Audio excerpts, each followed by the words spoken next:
Clara Whitmore was more than a dolphin trainer. She was a storyteller, a mentor, and a quiet force whose presence seemed to ripple through the waters of Blue Haven Marine Park. From the moment she first set foot on the sun-drenched docks, Clara's fascination with marine life was obvious to everyone around her. She didn't just train dolphins, she listened to them, learned from them, and treated each one as a unique individual with its own personality and needs. At Blue Haven Marine Park, Clara quickly became a fixture, known for her boundless energy and her uncanny ability to communicate with the animals in her care. Guests would often spot her arriving before sunrise, her silhouette framed by the golden light as she prepared for another day of work. The staff admired her dedication, and visitors were drawn to her warmth and enthusiasm. Her bond with Kai, a 12-year-old bottlenose dolphin, was legendary, and it was said that the two could understand each other with just a glance. Kai was more than just a star performer. He was Clara's partner, her confidant, and her greatest teacher. Their relationship was built on trust, patience, and countless hours spent together, both in and out of the water. Together, Clara and Kai captivated audiences with their seamless performances, dazzling crowds with breathtaking leaps, synchronized spins, and moments of pure, unscripted joy. Children would press their faces to the glass, wide-eyed with wonder, as Clara and Kai seemed to dance across the water, their connection palpable to everyone watching. Clara's recent promotion to senior marine mammal specialist reflected her deep understanding and care for the dolphins. She was entrusted with training new staff, developing enrichment programs, and ensuring that every dolphin received the attention and stimulation it needed to thrive. Her colleagues often sought her advice, knowing that her insights came from years of hands-on experience and a genuine love for the animals. She spent countless hours with Kai, learning his quirks and ensuring his well-being, often staying late into the evening to monitor his health or simply to share a quiet moment by the pool. Clara believed that every dolphin had a story to tell, and she made it her mission to listen, to understand, and to advocate for their needs. Over time, Clara and Kai forged a connection that went far beyond the typical trainer-animal relationship. Their bond was built on mutual respect and affection, and it was clear to everyone who saw them together that they shared a language all their own, a language of trust, empathy, and unspoken understanding. Her infectious joy inspired colleagues and visitors alike, creating a sense of community and shared purpose at the park.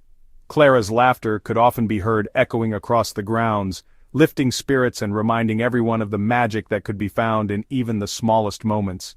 Families would return year after year, eager to see Clara and Kai perform, and children would leave the park dreaming of one day working with dolphins themselves. Clara's passion was contagious, and she became a beloved figure at Blue Haven, her name spoken with admiration and affection by all who knew her. But beneath the surface of this joyful world, a storm was brewing.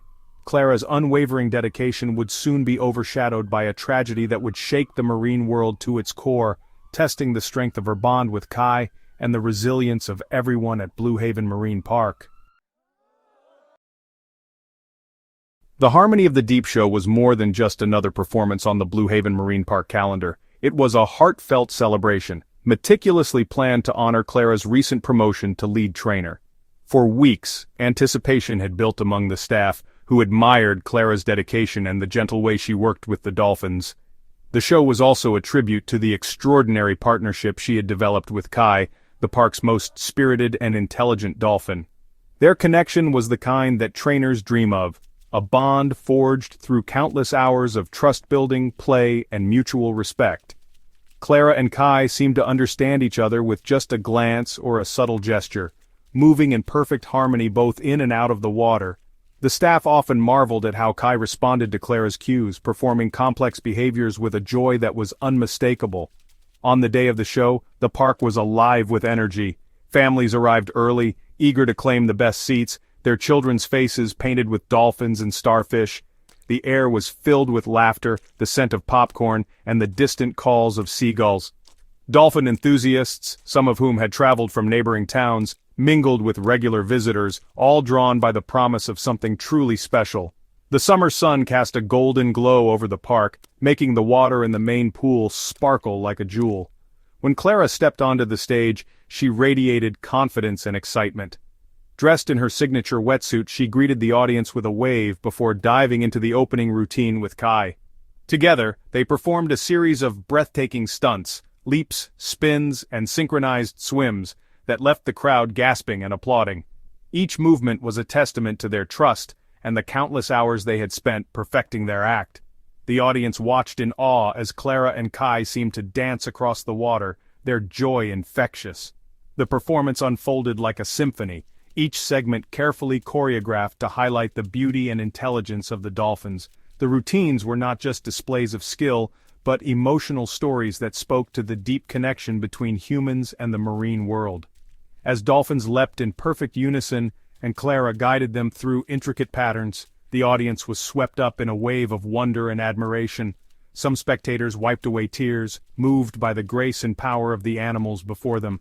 As the show built toward its dramatic climax, a hush fell over the crowd.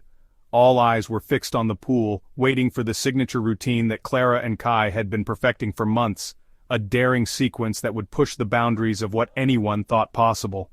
The air was thick with anticipation, hearts pounding as the music swelled, and Clara signaled to Kai. In that moment, it felt as if the entire park was holding its breath, united in excitement and hope. But as the final notes echoed across the water and the sun began to dip below the horizon, a sense of unease crept in. No one in the audience, not even Clara herself, could have predicted how the day would end. What began as a joyous celebration was about to take an unexpected turn, one that would be remembered by everyone at Blue Haven for years to come. The final act, the spiral, was Clara and Kai's signature routine, synchronized movements ending in a dramatic dive. On this day, Clara hesitated briefly before executing the dive, vanishing beneath the water in a cascade of bubbles. The audience waited for her triumphant resurfacing, but only Kai appeared, circling anxiously and emitting distress calls. At first, the crowd thought it was part of the act, but the tension quickly turned to alarm. The reality of the situation dawned as staff rushed to the pool's edge. Panic swept through Blue Haven as staff realized something was terribly wrong. Clara was pulled from the water, unresponsive, as the once celebratory crowd watched in stunned silence. Medical teams worked desperately poolside, but hope faded with each passing moment. Kai lingered near the pool's edge, his agitation mirroring the shock of those around him. Clara Whitmore was pronounced dead at the scene, her life cut short in the place she loved most. The day's joy dissolved into heartbreak, leaving a lasting mark on all who witnessed it. After days of anxious waiting, the official autopsy results were finally released, confirming what many had feared. Clara's cause of death was drowning. The sterile language of the report offered a clinical explanation, but for those who knew her, it was a devastating reality. Clara, a seasoned marine trainer with years of experience, had lost her life in the very environment she cherished most. The findings were clear. There were no signs of foul play, no evidence of a struggle, and no indication that her equipment had malfunctioned.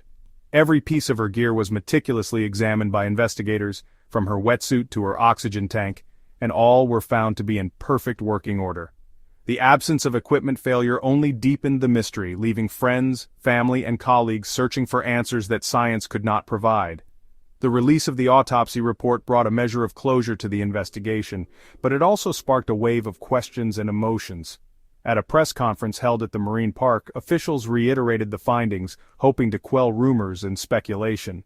News outlets quickly picked up the story, and headlines about the incident spread across the community and beyond. For those mourning Clara's loss, the answers provided by the report offered little comfort. The pain of her absence was palpable at the memorials held in her honor, where friends and loved ones gathered to share memories and grieve together. Flowers and candles lined the entrance to the Marine Park, a silent tribute to a life cut short. The sight of the empty dolphin pool, once filled with laughter and energy, now stood as a somber reminder of the tragedy. Even the dolphins seemed to sense the loss, swimming quietly in their tanks as the sun set over the park. Clara's death, occurring in the very place where she felt most alive, seemed both tragic and surreal to those who knew her. The incident forced the Marine Park and its staff to confront the inherent risks faced by marine trainers every day. Safety protocols were reviewed and trainers gathered for briefings, determined to learn from the tragedy and prevent it from happening again. The close-knit team, bonded by their shared love for the animals, leaned on each other for support as they navigated the aftermath. The autopsy report quickly became a focal point for both internal review and public scrutiny.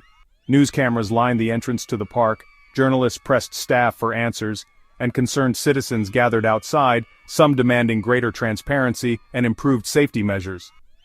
The tragedy ignited a broader conversation about the responsibilities of marine parks and the well-being of those who work with animals. As the community struggled to process the news, discussions about marine safety and the unpredictable nature of working with wild animals took center stage. Experts weighed in on television panels, and social media buzzed with theories and condolences. People everywhere tried to make sense of how such a tragedy could occur to someone so skilled and passionate. For Clara's loved ones, the autopsy report was a grim confirmation of the fragility of life. It underscored how quickly and unexpectedly everything can change, even for those who seem most at home in their element. The loss left a void that could never truly be filled, but also a legacy of dedication and love for the marine world. In the end, Clara's story serves as a poignant reminder of the delicate balance between passion and risk, and the enduring impact one life can have, even for those most at home in the water. In the aftermath, reports surfaced that Clara had recently expressed concerns about Kai's mental health. Colleagues and audience members recalled her subdued demeanor and Kai's agitated behavior during the show. A leaked memo revealed Clara had noticed signs of stress in Kai, including long periods of staring at the pool wall. Witnesses later realized Kai's distress calls were genuine, not part of the performance. These accounts highlighted the complex, often misunderstood dynamics between trainers and their marine partners. After the tragedy, Kai was removed from performances and relocated to a marine sanctuary in Oregon. Initially, he showed signs of distress, refusing food and isolating himself, but gradually adjusted with expert care. Kai's story became symbolic of the emotional toll captivity can take on marine animals. His journey prompted deeper reflection on the ethics of marine entertainment. The bond he shared with Clara and its sudden loss sparked new conversations about how we care for these intelligent creatures. Clara's death quickly went viral, with haunting footage and Kai's distress igniting public outcry. Petitions for stricter regulations on marine parks surged, drawing parallels to past tragedies and fueling a growing movement for change. Media coverage amplified debates about the ethics and safety of marine animal performances. Experts and advocates called for reform, questioning the psychological and physical well-being of captive dolphins. Clara's story became a rallying point, inspiring compassion and a push for more humane treatment of marine life. Her legacy was now intertwined with a movement demanding a better future for marine animals. In the wake of Clara's death, her legacy became a catalyst for change in the marine entertainment industry. Blue Haven retired her wetsuit and held a candlelight vigil, but the impact went far beyond memorials. A documentary about her life and the tragedy was in production, sparking industry-wide reflection.